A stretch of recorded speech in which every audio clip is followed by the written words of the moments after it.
کہ سفر کے مہینے میں آسمان سے بلائیں نازل ہوتی ہیں، اور آسمان سے نازل ہونے والی یہ بلائیں جیسے ہی زمین پر اترتی ہیں تو یہ ایسے لوگوں کو تلاش کرنے لگتی ہیں جن پر یہ آسانی سے سوار ہو سکے۔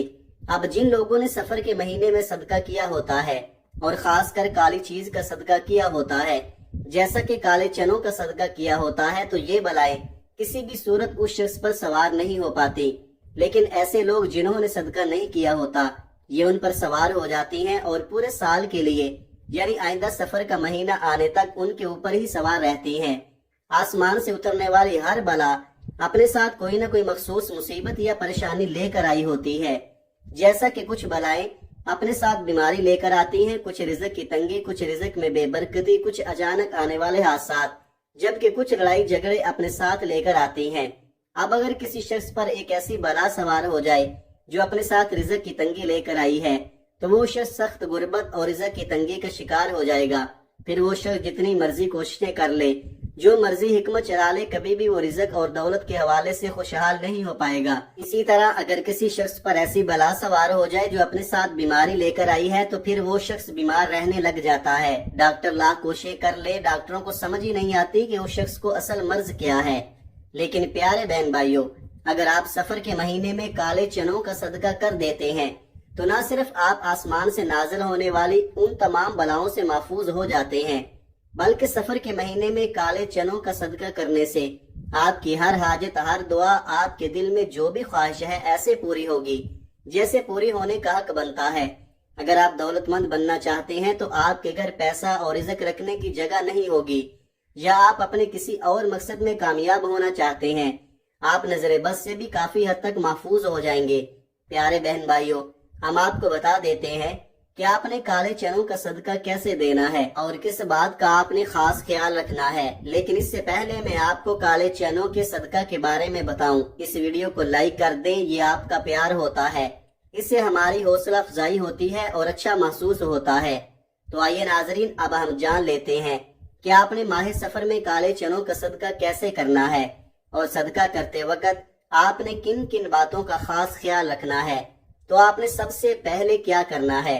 اگر آپ کے گھر 1 پاؤ یا آدھا کلو کالے چنے پڑے ہوئے ہیں تو ٹھیک ہے، اگر آپ کے گھر کالے چنے موجود نہیں ہیں تو آپ نے بازار جانا ہے اور کالے چنے خرید لانے ہیں۔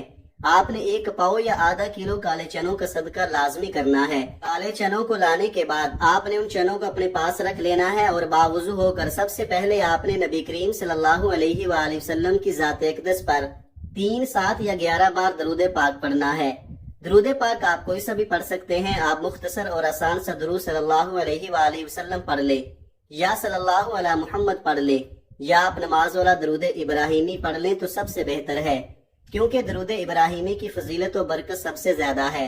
آپ کون سا پڑھنا چاہتے ہیں یہ آپ کی مرضی ہے۔ درود پاک کو آپ نے اچھے طریقے سے پڑھنا ہے۔ نبی پاک صلی اللہ علیہ وآلہ وسلم کے پاک فرمان کا مفہوم ہے کہ جو شخص مجھ پر 1 مرتبہ درود بھیجتا ہے، اللہ تعالیٰ اس پر 10 رحمتیں نازل فرماتا ہے، اس کے 10 گناہ مٹا دیتا ہے اور اس کے 10 درجات بلند کر دیتا ہے۔ اس کے علاوہ درود شریف کثرت سے پڑھا جائے تو پریشانیوں سے نجات ملتی ہے۔ درود ابراہیمی 1 بار میرے ساتھ بھی پڑھیے گا تاکہ ثواب ہو۔ اللہم صلی علی محمد وعلی آل محمد کما صلیت علی ابراہیم وعلی آل ابراہیم انک حمید مجید۔ اللہم بارک علی محمد وعلی آل محمد کما بارکت علی ابراہیم وعلی آل ابراہیم انک حمید مجید۔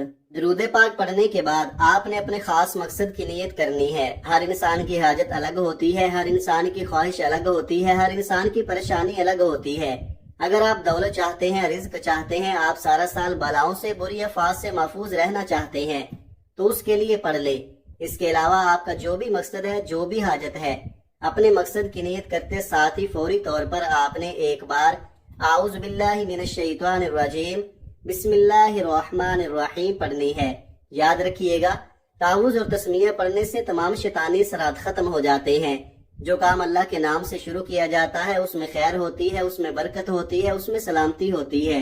جب آپ نے اپنے تمام مقاصد کی نیت کر لی، تعوذ اور تسمیہ پڑھ لیا، تو اب یوں محسوس کریں کہ دنیا جہان سے آپ کا تعلق ختم آپ روزہ رسول کی جالیوں کے قریب بیٹھ کر اس خاص وظیفے کو پڑھ رہے ہیں۔ اب آپ نے کیا کرنا ہے، جو کالے چنے آپ نے اپنے پاس رکھے ہوئے ہیں ان کے اوپر آپ نے یہ وظیفہ پڑھنا ہے، اور پھر آپ نے ان کالے چنوں کا صدقہ کر دینا ہے۔ یہ وظیفہ آپ نے اس لیے پڑھنا ہے تاکہ آج آپ جس حاجت کے لیے، جس مقصد کے لیے یہ صدقہ کر رہے ہیں، وہ مقصد آپ کا پورا ہو جائے۔ اب آپ نے سب سے پہلے نمبر پر جو وظیفہ پڑھنا ہے وہ وظیفہ قرآن پاک کی ایک سورت کا وظیفہ ہے، اور یہ قرآن پاک کی سب سے چھوٹی سورت ہے، لیکن اس سورت کے کمالات بہت زیادہ ہیں۔ اور یہ سورت کون سی ہے؟ یہ سورت سورہ کوثر ہے۔ اس سورت کو دولت کا خزانہ بھی کہا جاتا ہے، اس سورت کو کامیابی کا راز بھی کہا جاتا ہے۔ اس سورت کو پڑھنے والا کبھی کسی کا محتاج نہیں رہتا۔ آج آپ نے پہلے نمبر پر سورہ کوثر پڑھنی ہے۔ اس مبارک مہینے میں، برکتوں اور رحمتوں والے مہینے میں، جو بندہ سورہ کوثر پڑھ کر اللہ سے مانگتا ہے، اللہ اس بندے کی ہر حاجت کو پورا فرماتا ہے۔ آج آپ نے بھی سورہ کوثر کو پڑھ کر اللہ سے رو رو کر، گڑ گڑا کر مانگنا ہے۔ آنکھوں میں آنسو لیے مانگے، اللہ آپ کی ہر ناممکن حاجت کو ممکن بنا دے گا۔ ایک بار سورہ کوثر کی تلاوت سماعت فرما لیں۔ بسم اللہ الرحمن الرحیم، انا اعطیناک الکوثر فصل لربک وانحر انا شانئک هو الابتر۔ آپ نے سورہ کوثر کو صرف 3 بار پڑھنا ہے۔ یہ سورت مبارکہ قرآن پاک میں ترتیب کے لحاظ سے 108 نمبر پر آتی ہے، جس میں 1 رکوع اور 3 آیات ہیں۔ یہ مکی سورہ ہے۔ یہ سورہ اس وقت نازل ہوئی جب آپ صلی اللہ علیہ وآلہ وسلم پر مصیبتوں کے پہاڑ ٹوٹ رہے تھے۔ دعوت توحید کی وجہ سے آپ صلی اللہ علیہ وآلہ وسلم کے اکثر رشتہ دار آپ سے علیحدہ ہو کر آپ کے مخالف ہو گئے تھے کہ ایک اور پریشانی آپ کے لیے بیٹے کی وفات کی کھڑی ہو گئی۔ آپ کے 2 صاحبزادے چھوٹی عمر میں ہی فوت ہو گئے تھے۔ تو ان سارے دکھوں کے درمیان اللہ رب العزت نے آپ پر یہ سورہ مبارکہ نازل فرمائی۔ سورہ کوثر قرآن پاک کے 30ویں پارے میں موجود ہے۔ یہ آیات بے شمار رحمتوں اور برکتوں کا خزانہ ہے۔ یہ آیات رنج و غم کو دور کرتی ہیں، قلب مومن کو فرحت و شادمانی اور خوشیاں دیتی ہیں۔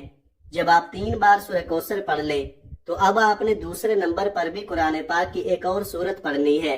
اب آپ نے دوسرے نمبر پر سورہ فلق پڑھنی ہے۔ سورہ فلق قرآن پاک کی 113 نمبر سورہ ہے۔ سورہ فلق کی تلاوت سماعت فرما لے۔ بسم اللہ الرحمن الرحیم، قل اعوذ برب الفلق من شر ما خلق ومن شر غاسق اذا وقب ومن شر النفاثات فی العقد ومن شر حاسد اذا حسد۔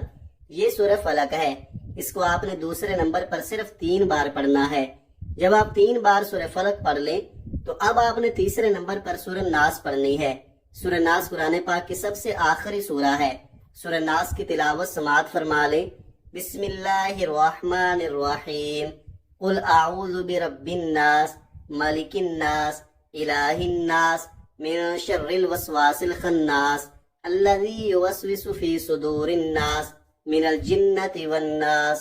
سورہ ناس کو بھی آپ نے صرف 3 بار ہی پڑھنا ہے۔ یہ تینوں صورتیں قرآن پاک کی چھوٹی چھوٹی صورتیں ہیں، لیکن یہ بہت زیادہ طاقتور صورتیں ہیں۔ اس کی وجہ بھی آپ کو پتا ہے، کیونکہ یہ اللہ تعالیٰ کی جانب سے نبی کریم صلی اللہ علیہ وآلہ وسلم کو ایک تحفہ تھی۔ اللہ تعالیٰ نے سورہ کوثر میں نبی کریم صلی اللہ علیہ وآلہ وسلم کو یہ دلاسا دیا تھا کہ جو لوگ آپ کو ابتر کہہ رہے ہیں، نعوذ باللہ، وہ اصل میں خود ابتر ہیں، اور آپ کا نام رہتی دنیا تک ہمیشہ باقی رہے گا۔ اور یہی چیز سورہ کوثر کو قرآن پاک کی سب سے چھوٹی اور سب سے طاقتور ترین سورت بنا دیتی ہے۔ اسی طرح اگر سورہ ناس اور سورہ فلق کی بات کریں تو یہ دونوں بھی بہت چھوٹی چھوٹی صورتیں ہیں، لیکن بے حد طاقتور ہیں۔ سورہ ناس اور سورہ فلق پڑھنے والا شخص جن اور انسان دونوں کے شر سے، حسد سے محفوظ ہو جاتا ہے۔ آسمانی بلائیں اس پر نازل ہونے کا سوچ بھی نہیں سکتی۔ اچانک آنے والی مصیبتوں سے انسان مکمل طور پر محفوظ ہو جاتا ہے۔ جب آپ 3 بار سورہ کوثر، سورہ فلق اور سورہ ناس پڑھ لے تو اس کے بعد آپ نے پھر سے 3، 7 یا 11 بار وہی درود پاک پڑھنا ہے جو آپ نے شروع میں پڑھا تھا۔ اب آپ کا عمل مکمل ہو چکا۔ جب آپ یہ سارا عمل کر لیں تو اس کے بعد آپ نے کیا کرنا ہے، یہ سب سے خاص بات ہے۔ اب آپ نے کرنا یہ ہے کہ جو آپ نے اپنے سامنے چنے رکھے ہوئے ہیں ان کو آپ نے صدقہ کر دینا ہے۔ کالے چنوں کو آپ نے صدقہ کس طریقے سے کرنا ہے یہ بھی نوٹ فرما لیں۔ سب سے پہلی خاص بات کہ کالے چنوں کو کبھی بھی آپ نے کچا صدقہ نہیں کرنا، یعنی بنا پکائے نہ کسی نے، اور نہ ہی آپ نے کالے چنوں کا صدقہ کرنا ہے۔ آپ نے ان کالے چنوں کو پکا کر صدقہ کرنا ہے۔ اب کچھ لوگ کیا کرتے ہیں کہ وہ صرف کالے چنوں کو ابال لیتے ہیں، اور جب کالے چنے ابل جاتے ہیں، اچھی طرح سے گل جاتے ہیں، تو ان کو گلی محلے میں یا غریب بچوں میں تقسیم کر دیتے ہیں۔ اگر آپ کالے چنوں کو چھوٹے چھوٹے ڈبوں میں ڈال کر بچوں میں تقسیم کریں تو بچے بہت شوق سے کھاتے ہیں۔ اسی طرح آپ ان کالے چنوں پر نمک وغیرہ ڈال کر اور ڈبے بنا کر بھی بچوں میں تقسیم کر سکتے ہیں، یا آپ کالے چنوں کو ابال کر تقسیم کرتے ہیں تو بچے وہ بھی خوشی خوشی لے لیتے ہیں، یا آپ کالے چنوں کا سالن پکا کر غریبوں کو روٹی کے ساتھ کھانا کھلا دیں تو بھی بہت بہتر ہے۔ ان طریقوں میں سے آپ کسی طریقے سے بھی صدقہ کر سکتے ہیں۔ جیسے ہی آپ کالے چنوں کا صدقہ کر کے گھر میں داخل ہوں گے، آپ کو اپنی آنکھوں پر یقین نہیں آئے گا، آپ کے تمام بند راستے، آپ کی تمام مشکلات ایسے دور ہونے لگیں گی کہ آپ کو سمجھنا مشکل ہے۔ آپ سارا سال دعائیں دیتے نہیں تھکیں گے۔ میں امید کرتا ہوں کہ آپ کو صدقہ کرنے کا طریقہ اچھی طرح سمجھ آ گیا ہوگا۔ دعا ہے کہ رب کریم میرا سنانا اور آپ کا سننا اپنی پاک بارگاہ الہی میں قبول و منظور فرمائے، آمین۔ اگر ویڈیو اچھی لگی ہے تو کمنٹ باکس میں ماشاء اللہ یا سبحان اللہ ضرور لکھیے گا۔ اللہ تعالی ہم سب کا حامی و ناصر ہو، آمین۔ اپنا بہت سارا خیال رکھیے گا، ہمیشہ ہنستے رہیں، مسکراتے رہیں، اور مجھے بھی اپنی نیک دعاؤں اور نیک تمناؤں میں لازمی یاد رکھیے گا۔ ملتے ہیں کسی اگلی ویڈیو میں۔ اللہ حافظ۔ السلام علیکم ورحمۃ اللہ وبرکاتہ۔